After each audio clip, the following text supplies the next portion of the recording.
here. I'm going to make a quick little video on and give you a quick example of MRM, maximum residualized MSRP. So I've got all this stuff up here, but I'll just leave this here. But let's talk about and I encountered this when I was buying my Carrera S.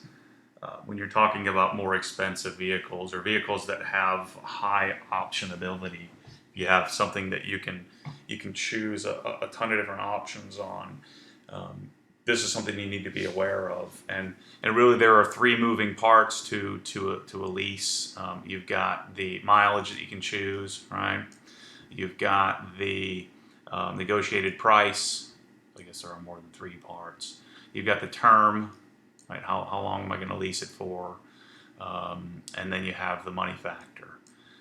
So the things that can be adjusted by the dealer or by the manufacturer could be this. Usually the dealer won't. Usually the bank would adjust this. They would the dealer and the bank would set this, the money factor. The negotiated price is between you and the dealer, and then the MRM is typically set by the finance company. And a lot of times, if you're up against MRM, usually you can only get financed by the manufacturer. But I don't know much about who does this, but there's typically an MRM number. So let's use my example of my Carrera S that I bought, that I optioned out with a bunch of stuff, and the sticker price. Let me just round it up to $135,000. Okay, so that was the price. That was the MSRP.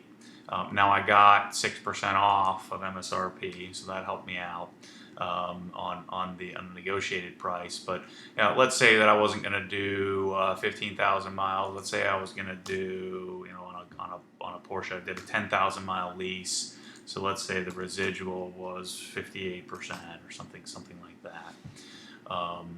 So the problem is that's the MSRP of the car, and Porsche will publish this at the time. The MRM, the maximum residualized MSRP, was like $119,000 for a Carrera a two-wheel drive Carrera S. So let's just, for simplicity, let's round this up to 120. So basically, what they're saying is that the base price of the car is $90,000 or $100,000. That they'll allow you to factor in. They'll depreciate at 58%. Roughly $20,000 in options, but once you get above that, you're on your own.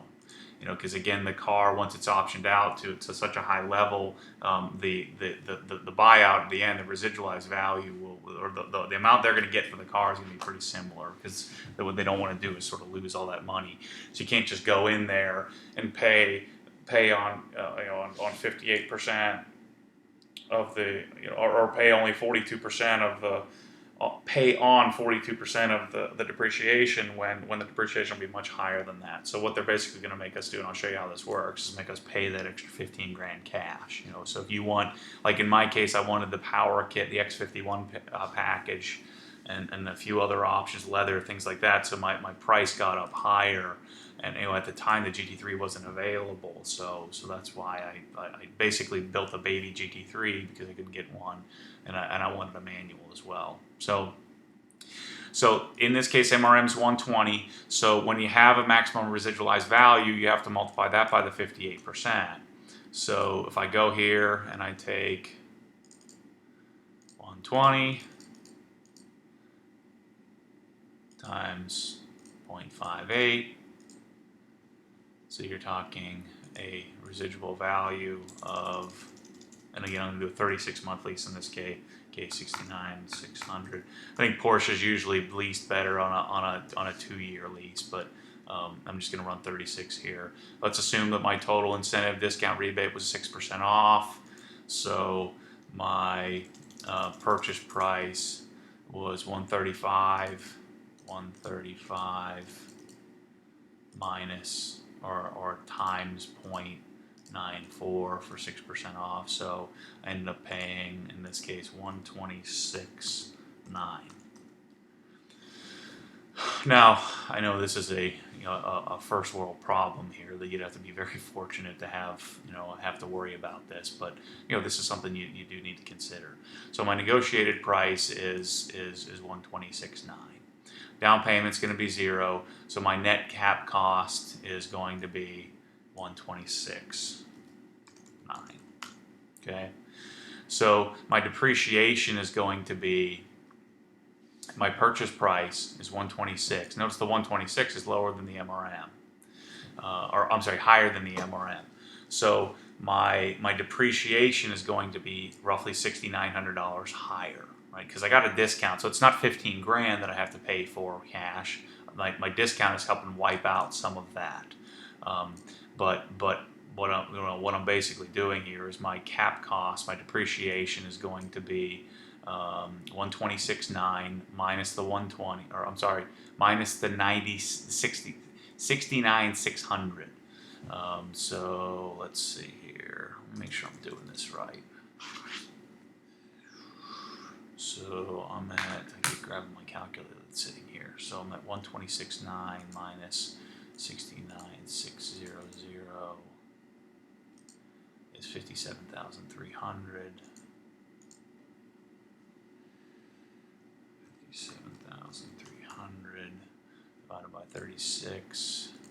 It's going to be expensive lease, huh? Yeah, 1592.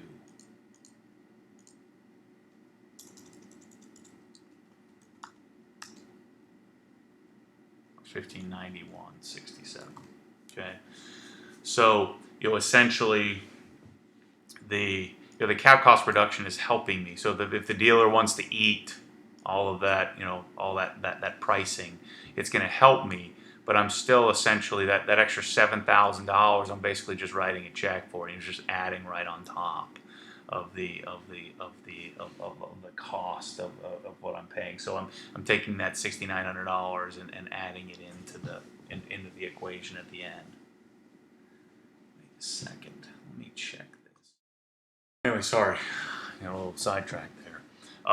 So where was I? So I was at 129.6. So there's my depreciation, 57.3, which there was another $6,900 in depreciation.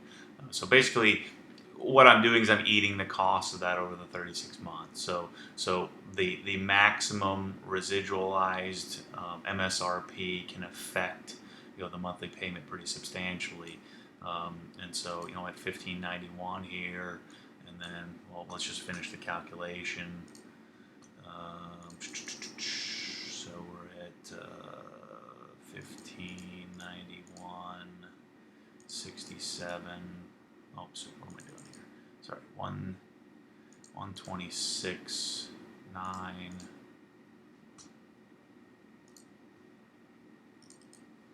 plus the residual value 69.6 equals 196,500. So that's my finance cost, 196,000. Because again, I'm trying to figure out the average daily balance, because I have to pay interest on what the manufacturer laid out in order to sort of create this lease. And then let's say my money factor is the same 0.001, so multiply that by 0.001, and I get a whopping $196 a month interest charge, $196.50. And so I add that to my monthly depreciation payment, $159.67. If you didn't watch the basics video, you should probably watch that. So this is 88.17. Now I gotta pay tax on that times 0.06. Another $107 in tax. So imagine writing this check every month. 107.29, and add that to my 1788.17. So we're talking $1,895 a month. Let's say I have the same $1,000 in fees times 36 plus $1,000. So I'm shelling out $69,000 in 3 years. 236 for 10,000 miles in this particular example. So that's 69,000 bucks. So we're assuming minus 126,900.